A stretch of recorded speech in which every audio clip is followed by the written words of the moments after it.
அடுத்து நம்ம பார்க்க இருப்பது திருவிசைப்பாவில் திருமாளிகை தேவர் பாடிய கோயில் பாடியதில் 5வது பாடல் தான் நம்ம பார்க்க போகிறோம். இந்த 5வது பாடலினுடைய பொருள் என்ன அப்படின்னு பார்த்தோம்னா, அடியவர்களுக்காக அவர்கள் விரும்பிய வடிவம் கொள்பவனே சிவபெருமான் அப்படிங்கிறாங்க. அதாவது தன்னுடைய அடியவர்கள், தன்னுடைய தெய்வத்தன்மை உணர்ந்தவர்கள் எந்த வடிவங்களிலெல்லாம் சிவபெருமானை பார்க்க விரும்புகிறார்களோ அந்த வடிவங்களிலெல்லாம் காட்சி தரக்கூடியவன் சிவபெருமான் என்று கூறுகிறார்கள். அடுத்தபடியாக மேம்பட்ட தேவர்களின் தலைவனானவன், அதாவது சொர்க்கம் நரகம்னு சொல்லுவோம் இல்லையா, சொர்க்கத்தில் வசிக்கக்கூடியவர்கள் தேவர்கள். அந்த தேவர்களுக்கு தலைவனாக விளங்கக்கூடியவன் யார் அப்படின்னா சிவபெருமான் சொல்கிறாங்க. பண்புகளும் வடிவங்களும் இல்லாமலேயே பண்பாக உடையவன் அப்படிங்கிறாங்க. அதாவது எந்த விதமான உருவம் இல்லாமல் வடிவங்களும் இருக்கக்கூடிய இறைவனானவன் மிகுந்த நேர்த்தியான பண்புடையவன் அப்படிங்கிறத பதிவு செய்கிறாரு. அடுத்தபடியாக காலத்தை உன் வயதில் அடக்கி இருப்பவனே அப்படிங்கிறாங்க. அதாவது காலன் அப்படின்னு சொல்லுவாங்க.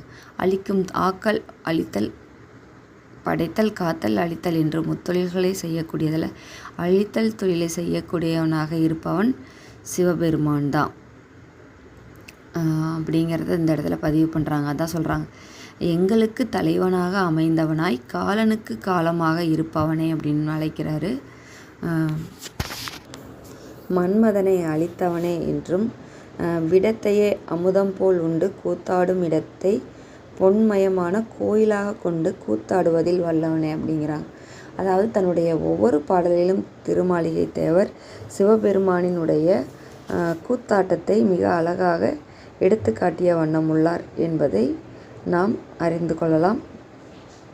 மேலும் உலகமே வடிவானவனை தன்னுணர்வு இல்லாத அடியேன் பெரிய தவத்தை உடைய உனக்கு தொண்டனாகி உன்னை அணுகுமாறு நீ திருவுள்ளம் பற்றுவாயாக.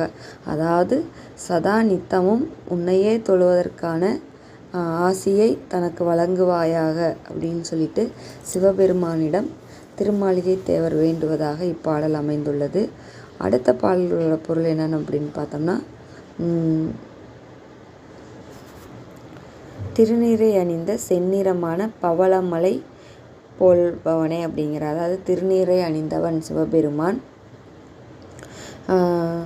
நிலை பெற்ற நெற்றிக்கண்ணை உடையவன், அதாவது 3ஆம் கண் என்று சொல்லப்படுகிற நெற்றிக்கண்ணை தன்னுடைய ஆதாரமாக கொண்டவன் சிவபெருமான் என்றும், நெருப்பின் நிறத்தவன் அப்படிங்கிறாங்க. அதாவது எப்பயுமே ஒரு கோபக்கணலோடு காணப்படக்கூடிய நெருப்பானவன் சிவபெருமான் அப்படிங்கிறாங்க.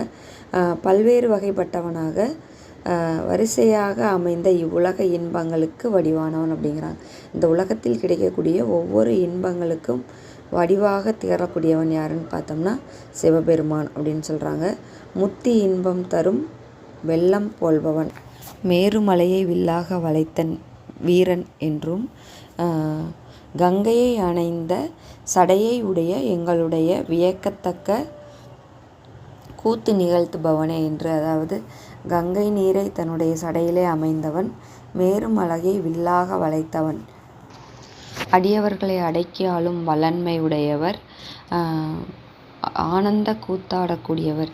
இப்படியெல்லாம் சிவபெருமானை தன் உள்ளத்தால் தன் மனத்தால் எப்படியெல்லாம் மிக அழகுற எடுத்து காண்பிக்க முடியுமோ அவ்வாறு மிக அழகுற எடுத்து காண்பிக்கின்ற இப்படி திருமாளிகை தேவர் தம்முடைய ஒவ்வொரு பாடல்களின் சிவபெருமானினுடைய தோற்றத்தையும் அவர் இம்மக்களினுடைய மனதில் எப்படியெல்லாம் வாழ்கிறார் என்பதையும், மேலும் ஆனந்த கூத்தாடக்கூடிய தொழில் செய்யக்கூடியவர் என்பதையும்,